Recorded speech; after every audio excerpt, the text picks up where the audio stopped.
Você está errado. 1 João 5,7 é uma prova de adulteração bíblica. Se a sua seita não inventou uma tradução bíblica própria para defender as heresias dela, então esse texto será o favorito dos que tentam acusar a Bíblia Sagrada de adulteração. Mas sabe o que é mais triste nisso?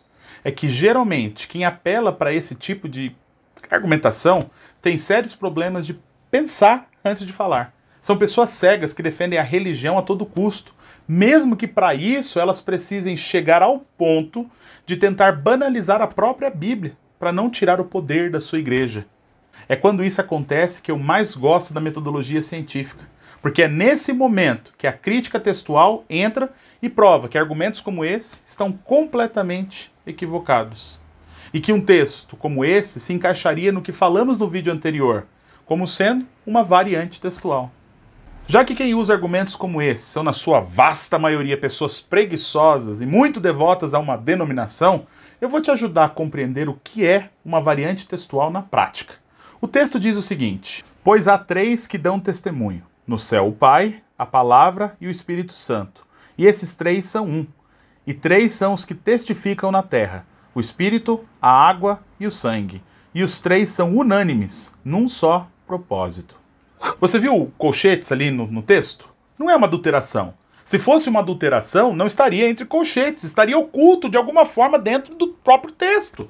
Adulteração é pejorativa, é negativa, é dizer que alguém fez isso por pura maldade, com o intuito de enganar e manipular. Mas você sabe o que é mais feio que isso? É você não pensar um pouco e querer acusar a Bíblia toda de adulteração por conta de colchetes no texto, que indica uma variante textual. Veja esse mesmo texto sem a variante.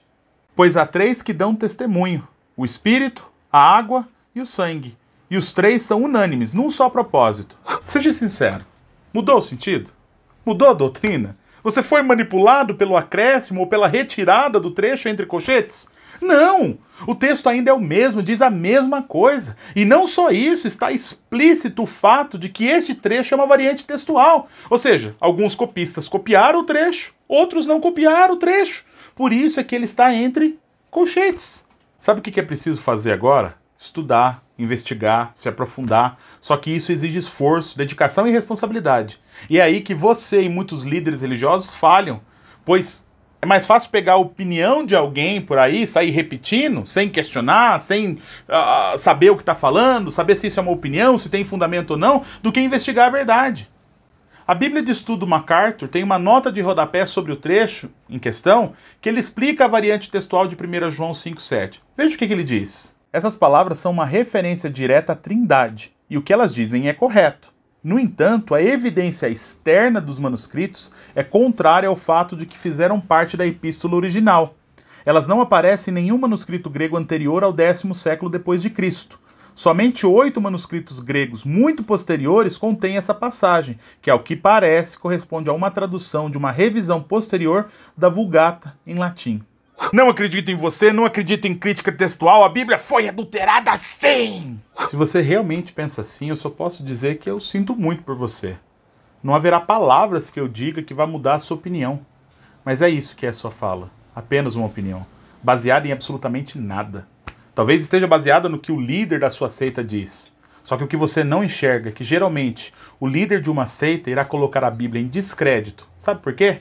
Porque aí sim ele poderá manipular as pessoas, afirmando ter ele ou a seita autoridade maior que a Bíblia e que recebe novas revelações com o mesmo peso da autoridade da Bíblia. Quer saber se o lugar que você frequenta é uma seita? Veja se eles negam diretamente ou indiretamente a Bíblia como sendo a única e exclusiva regra de fé e prática. Se eles negam e acrescentam falas do líder, do grupo, ou de livros, ou de revelações, é uma seita. Fuja dela enquanto tem tempo.